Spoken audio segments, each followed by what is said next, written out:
Welcome to Wyecliffe in Conversation. Myself and Kat are here with one of our artists, Becky Smith. Would you like to introduce yourself, Becky? Hi, I'm Becky. I'm a UK artist based in London, and I'm probably most known for my skull works on social media. Brilliant. Well, you're obviously one of our leading artists, and you're here because you have an interesting journey from basically working for us part-time originally to becoming one of the most successful artists in the UK. So we kind of wanted to get to grips with how you've done it. I remember at the time, I can't remember how long ago it was, but I had dropped out of uni, I had quit my retail job, and I applied for a job here, which I think was working in the warehouse, and that just started everything.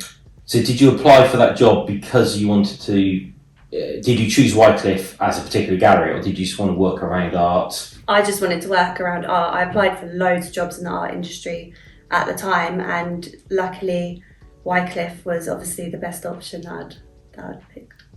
Brilliant. So that was, you were with us at that time, Kat? Yeah, I think I started in 2016. I want to say that you joined maybe the year after 2017, so it's a little fair while ago now. Yeah, I want to say like 6 years ago, Yeah, 5, 6 years 6, ago. something like that. Yeah, absolutely. I mean, it's incredible that you found your way to a gallery, but I suppose I'd kind of like to almost go back further than that and actually where it all started and kind of in your childhood. Did you always want to be an artist? Was that always in you?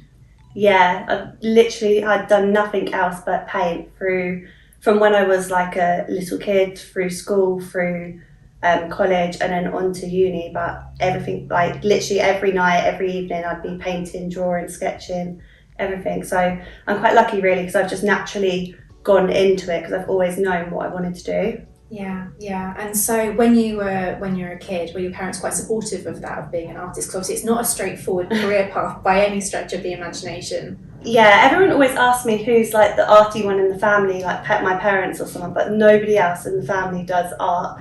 But they were always like buying me sketchbooks, pencils and stuff like that, so they always encouraged it. Yeah, and that's been quite important to you, kind of like that family support, hasn't it? You've got quite a close-knit family around you, really. They all like help out now and stuff, so it's like the best thing really that can happen. Yeah, because tell us a little bit about the situation of your studio, in which case, because obviously we see it on your social media quite a lot. Obviously you've got that amazing tiger on the wall, and we obviously see it, every single day. It feels like we're part of your life because we're there with you. But tell us about your studio. So I had that studio built before I'd even sold a single piece of artwork, because I just knew that was what I wanted to do. So that's actually built in my parents' garden. So it's quite a small little home studio. It's the best thing I ever invested in, because before I was just making artwork in the house and it was like smelly, I was getting paint everywhere. My parents would always shout at me. So yeah, we built that. It was like an old garage, we had it all converted, like specially made for my artwork and everything. So yeah, I'm still in it now, but hopefully I will at some point have an even bigger studio. That's one of my goals. Yeah, absolutely. And so with that studio, was that something that how did you go about funding that? Was that through the revenue that you made from your part-time work, or was that, how did that come together? Because obviously that's a massive investment as a young artist, because how old were you at that point in time? Ooh, maybe like 18? Yeah, so you built a studio at the age of 18? Yeah, it was literally like all my savings that I had from my part-time work. I was also like studying at the time. I think I was here actually when I built it, my first year here. So yeah, it's just all the money I'd saved up. I just knew that was what I wanted to do, and I knew like that was my investment and that was gonna like be the best thing for me. Yeah, and you mentioned a little bit, as Ben did, kind of like that you kind of talked about your studies as well. So you were studying, you'd left school, gone on to, was it college or? Yeah, so I did art GCSE level in school, and then I did an art BTEC course in college, and then I did a fine art degree in painting in university at Wimbledon College of Art, but I only lasted a year before I dropped out because I didn't like it. I always would have wanted to do it if I hadn't have done it, but it just wasn't the course for me, and I just wanted to get I wanted to jump straight into it, so I decided to basically come and find a job in the industry first and learn more like hands-on. See, working at Wyecliffe, being surrounded by the arts, that must Because at that point you didn't have a style, did you? You loved Yeah. painting nature, didn't you? But you didn't really have a particular style of your own. So that must have inspired you, having tangibly seen the art and... Oh yeah, absolutely loved working here. It was literally also one of the best things I did aside from building my studio. Because just seeing all like the deliveries coming in, seeing all the artists, just learning as well, learning like what styles sell, what's popular, the different types of like mediums. It was everything, even from like framing, sales, like how to run the website, how to curate like a display. It was just that was so much better for me than learning like a university course. Okay, brilliant. And obviously to go from working in the gallery, other people's work, to now being collected by, I mean, who are some of the celebrities that collect your work? So there's Stormzy, there's Joe Jonas and Sophie Turner, Hemsworth brothers. I mean, it's an incredible list of people that collect your work in a short number of years as well. So you've gone from the love of art and producing art, but not knowing what you wanted to do, to surrounding yourself with paintings and then building a very, very strong style. And in fact, I remember when you emailed me and Kat some ideas that you had for your next collection. I think you sent us like 25 different ideas, and we all loved the skull, the skeleton range that you wanted to do. But that was your first idea from that range. So it's, you know, the potential you've got in your abilities is incredible. But I think that's probably the range that really has helped make your success, isn't it? Yeah, I agree. Like if you do look back through all of my styles, they do all like connect. They're all kind of like nature based. Even like the skulls, they've got like the flowers. They have, some of them have like hummingbirds in. So they all kind of connect. But finding that one style and sticking to it, and then progressing and making it even better and better, that was like a really good choice I think that I made with the skulls. But also your trees as well. I mean, your trees were beautiful, and the planets, and there's a lot of both nature and cosmos in your work, isn't there? Yeah, no, the space stuff in my work, I absolutely loved painting that kind of series that I did. Because it's not just like the fact that I just want to paint that, it's the fact that I have like interest in those subjects as well. Like I loved all the space stuff, I loved watching like the rocket launches and all of like the NASA stuff. So like behind all of that, I was doing like all the research and everything as well to kind of help improve all the styles that I was doing. Okay, brilliant. And what is it about skulls that gave you the idea to do skull and the skeleton? Well, every time I tell people that I paint skulls, people just think I'm really morbid. Yeah. And people think that they're quite like gothic. But I don't actually want them to be like seen like that at all. It's more of like a celebration of life and like growth. Just really inspired from life really, and bringing like a nice side into it instead of like the dark side of it. Okay, brilliant. I think that that's something that comes across in your work quite a lot, because you're kind of a queen of manifestation. It's something that you believe in the power of thought and positivity, which I think is something that communicates a lot to the collectors that end up buying your work, because what's lovely about them is you can see in the background of each one of the paintings there are quotes and inspirational motifs, and that kind of underpins all of your painting as well, kind of like that ethos of positivity. So it's very easy to look at it and go, oh, it's a skull, but it's so much more than that, and that's what you've developed, and I think that's what people have tuned into, in my opinion. Yeah, I agree. I feel like that's kind of like part of my personality, just being really positive, or like the affirmation quotes. And I love having like sometimes I'll put them on my stories and get people to kind of give me some, put their own inputs in them. So then it's like a little bit of like the client and the customer having their thoughts and their say in the background of the pieces, which I think makes it even nicer. Definitely. And let's talk about that. Let's talk about social media, because obviously that's painting is a lot of what you do, but obviously actually getting those artworks out there by your social media is part of the reason why you've become such a huge success. Can you tell us how your social media has developed and where you started? Gosh, I think I started social media when I was about 15, and I think because I started it so young, I'd managed to build it up to about 30,000 followers on Instagram when I had started working here, I think. So, and that was just when I was posting like little bits of sketches, little like snippets and stuff like that. But as like I was developing my style and I was getting more consistent with it, social media, it just like opened a whole new door, didn't it? It blew everything like through the roof. So but it is up and down, but you just have to stay consistent with it.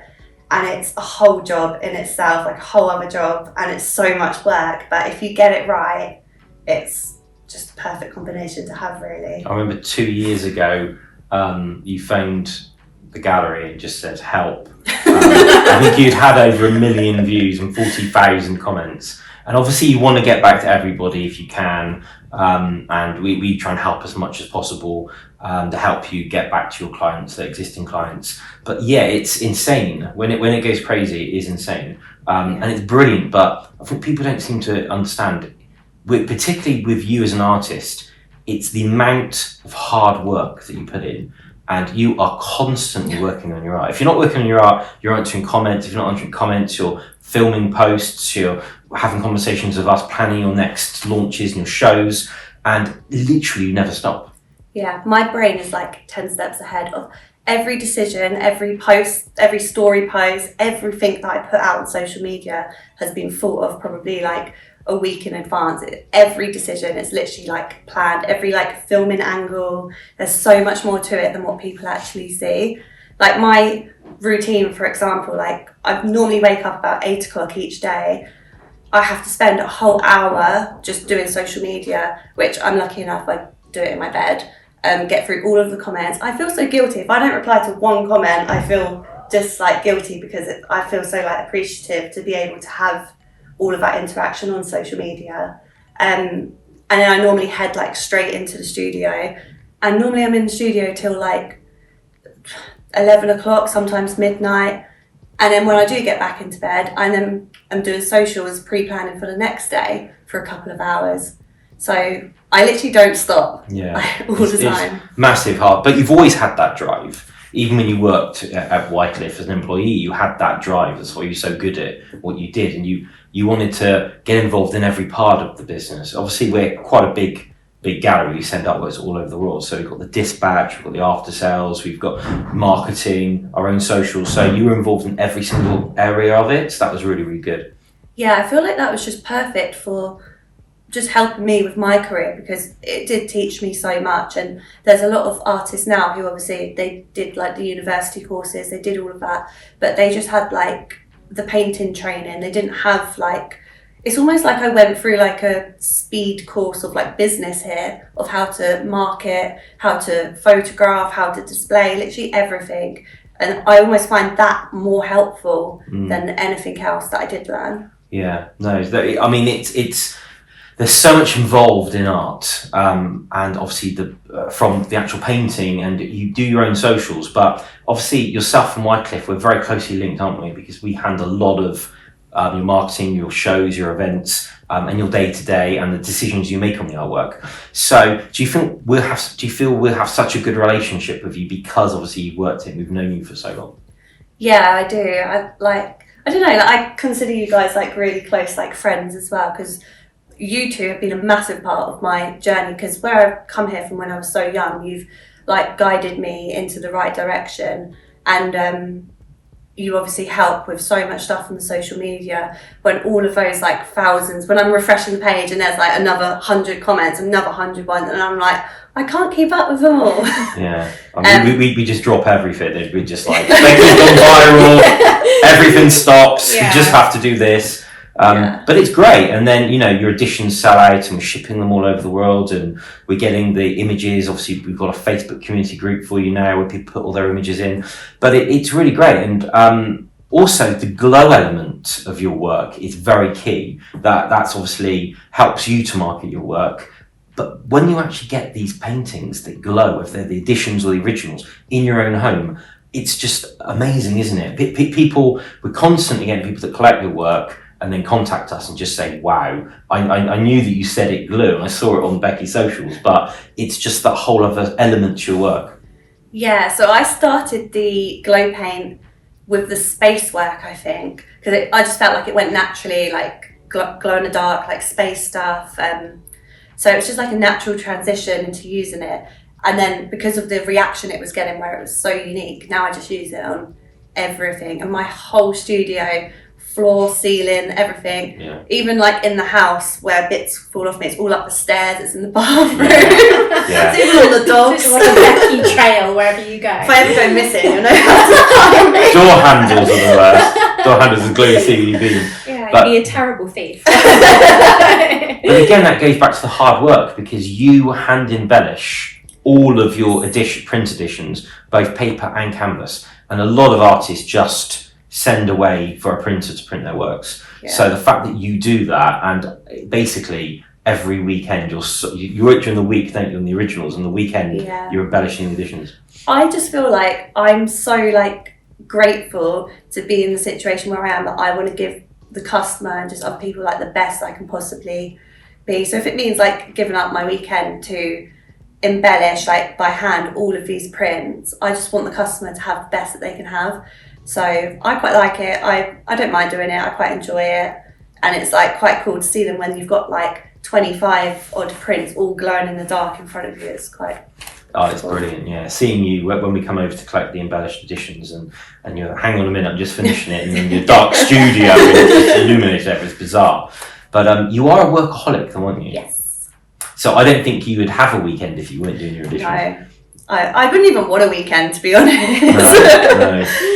Yeah, what would you do with it? But that's it. The glow in the dark isn't just on your paintings. It also, we can see one of the sculptures kind of over your shoulder there as well. And obviously the sculptures have made you feature on the BBC and in the Guardian with some of the lifestyle kind of public installations that you've done as well. So I think one of your viral moments that we all kind of went help about was when Fleur went out there, your enormous giraffe.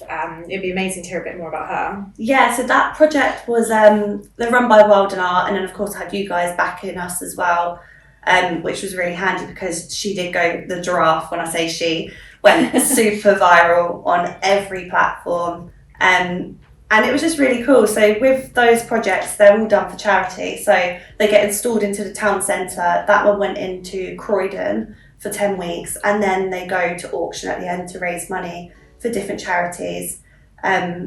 So yeah, it was really good to be involved in that, and obviously the like it was covered by BBC, it's covered by ITV News, so that was a good thing to be part of, and everyone that I met was so lovely as well. So yeah. But I think that's part of kind of you trying to push the envelope of where your artwork sits as well, because you've also done collaborations which have seen you paint onto Alexander McQueen trench coats and Gucci bags, and so that's another way in which your art kind of is getting out there and is actually in the wearable form. So we've obviously got the original paintings, we've got the sculptures, public installations on there. So I feel like I can only imagine what's going to come in the future, I suppose. I imagine once you get your bigger studio, there's going to be so much more that you want to work on. Yeah, I just never want to stop. I'm always looking to do like the next thing and painting on all the different surfaces and stuff. It's always interesting to see online like how people will react to it, and of course with like painting on the jackets and stuff with Gent London, and we got to take them to London Fashion Week,